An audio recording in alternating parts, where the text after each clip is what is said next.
everyone, welcome to another informational video from EurekaCrystalBeads.com. Here I'm going to talk to you about something that we probably all suffer from, and that is the makings of bead soup. So what I have here is a mix of beads, and the way I got these beads is that I finished a project and I had leftover beads and I just kind of shoved them to the side, and then I went to another project. And then I did the same thing with those leftover beads. So what I end up with is this whole big smattering of beads, just different shapes, sizes, different materials. And so you might be telling yourself, okay, so you have this kind of bead soup at home. What do I do with it? I can either resort it back into all the little bins and baggies and vials, but that's going to take a while. Or we can actually use this as a really great jumping off point for a bead soup project.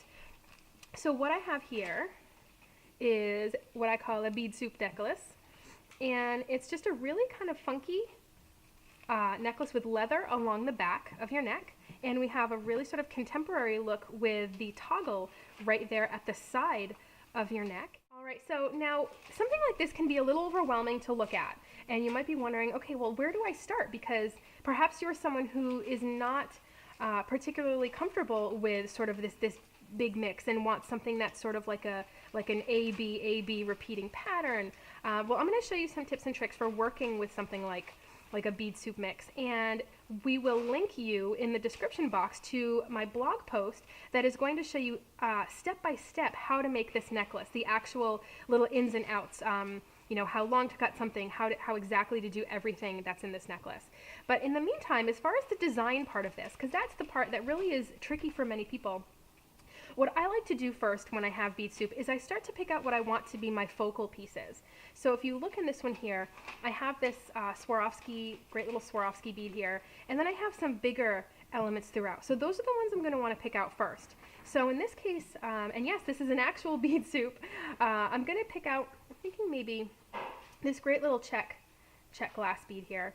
And we're going to want to, if you're going to want to do this design anyway, we're going to want to pick out some focals for both of the two strands. The inner one is a little shorter than the outer one, or the lower one. So I'm going to go ahead and I'm going to use these as my focals. Now, once you get the focals taken care of, the rest really is just going to come together with very, very little effort. So I think maybe I'll do something like this. For this will be the center of my top line, and this will be the center of my bottom line. And maybe I'll do something like this. Maybe we'll do this here. You'll notice something you can kind of do is this little up-down visual. It kind of helps to balance out the color. And yeah, and I am actually just creating this on the fly right with you on this video. So I think what I'll do is I will have these be my focals to start with, something like this. So now, this is the easy part. This shouldn't be too hard to do because you're really just picking out the beads that you love the most and that you want to feature the most in the necklace.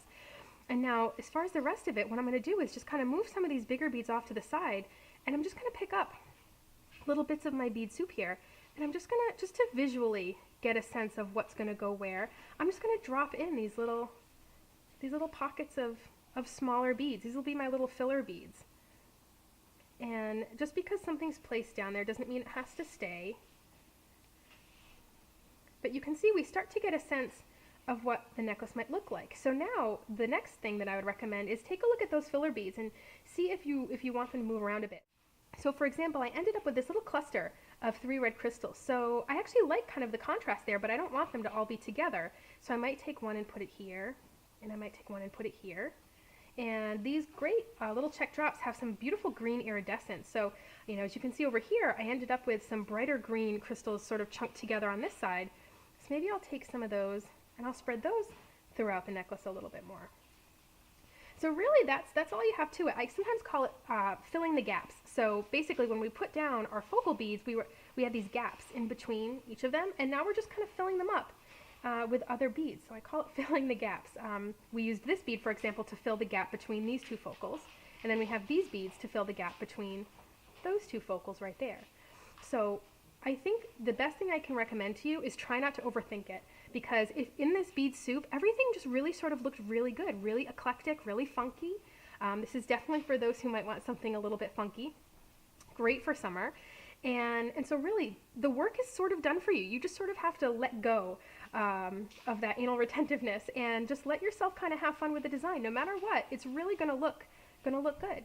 So right now, what I want you to do is check out that description box below, and you're going to head right over to my blog, and you're going to see the step-by-step for how to make this bead soup necklace.